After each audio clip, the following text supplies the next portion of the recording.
قومیت کو، جغرافیائی حدوں کو اور برادریزم کو استعمال کرے، وہ دیندار نہیں ہے، وہ خونخوار ہوتا ہے،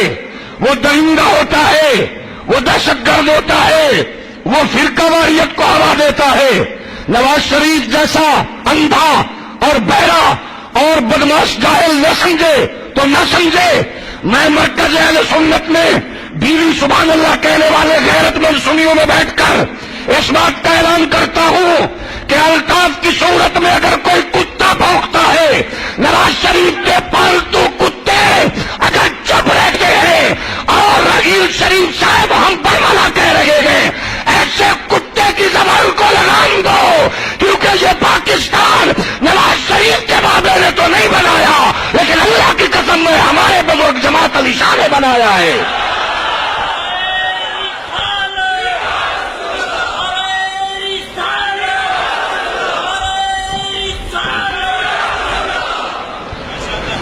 میں کیمرہ مین سے عرض کروں گا جس کے چہرے پہ پھٹکار آئی ہے اس کی مووی بھی ضرور بنائی جائے، کیونکہ مجھے کمینے حکمرانوں سے پیار نہیں، صرف غیرت مند بندہ سبحان اللہ کہہ سکتا ہے، جس کی ماں نے درود پڑھ کے دودھ پلایا وہ بول سکتا ہے۔ قسم اللہ کی عزت کی 9 سال سے آپ جانتے ہیں ہم نے اسی مرکز میں مشرف کو بھی للکارا، ہم نے زرداری کو بھی للکارا، اور میں گنجے سے بھی کہہ رہا ہوں کہ کمینوں اگر تم تیر القادری پر تیرے کتے بھونکتے ہیں، عمران خان پر تیرے کتے بھونکتے ہیں، تو الطاف کی باری تو نے کتوں کا پٹا کیوں نہیں کھولا؟